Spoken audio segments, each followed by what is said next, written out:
सिर्फ और सिर्फ 3 दिन ओम नरेंद्र मोदी नमः, ओम नरेंद्र मोदी नमः, ओम नरेंद्र मोदी नमः करिए।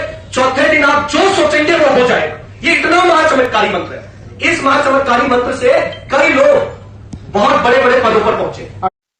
ओम नरेंद्र मोदी नमः, ओम नरेंद्र मोदी नमः, ओम नरेंद्र मोदी नमः। अब मैं देखता हूं श्रद्धा मन से मैं लगातार 3 दिन भगवान श्री नरेंद्र मोदी जी का जाप करूंगा।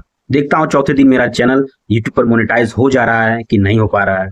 भगवान श्री नरेंद्र मोदी के जितने समर्थक हैं वो लाइक करें, 1 लाख इस वीडियो पर लाइक आ जाए, और जो समर्थक नहीं है वो भी लाइक करें ताकि मैं देश की बात लोगों तक पहुंचा सकूं। पूरा वीडियो देखिएगा। जय हिंद। व्यवस्था हिल गई। ये क्या हो रहा है बिहार में? आज बिहार के दलित पिछड़े ही रहना है आपको जीवन भर। इन ब्राह्मणवादी लोगों का लैट्रिन बूथ टट्टी उठाते उठाते मुझे लगता है कि हम लोग कमजोर हो गए। तो ये है डॉक्टर रंजन सिंह कहा जा रहा है इनको। चुनाव नेतागिरी नहीं हो पाया तो अब क्या क्या बोल रहे हैं। ये चुनाव लड़ चुके हैं, आम जनता पार्टी है, दिल्ली में एक बार चुनाव लड़ चुके हैं। इनकी बात सुनिए आप। रजिया सुल्तान है, बाबा जी जो गद्दी पर बैठे हैं, मैं बाबा जी को बता देना चाहता हूँ कि जिस दिन ये रजिया सुल्तान है इस सड़कों पर निकल गई तो याद रखना कालीनाथ मार्ग में भी छपने की जगह नहीं मिलेगी।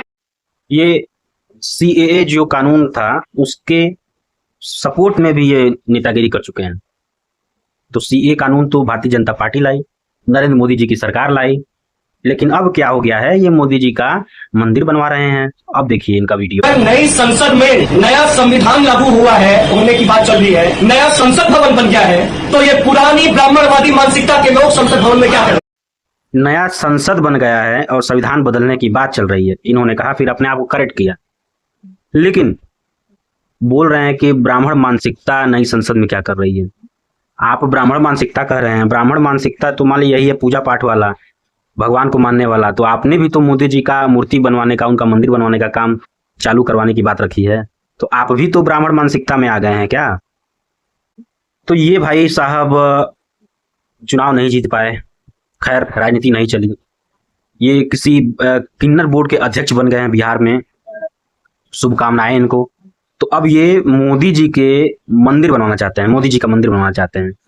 लेकिन आपसे सवाल है रंजन जी, आप कह रहे हैं आपके पुराने वीडियोस में कि ब्राह्मण मानसिकता की बात आप कर रहे हैं, तो ब्राह्मण मानसिकता तो मंदिर है, पूजा पाठ है, तो आप कैसे, मोदी जी अभी जीवित हैं, उनका प्राण प्रतिष्ठा कैसे करेंगे, उनकी मूर्ति कैसे लगवाएंगे? मैं तो भगवान श्री राम से प्रार्थना करता हूं कि मोदी जी की उम्र 100 साल और अधिक हो, उनकी लंबी आयु हो।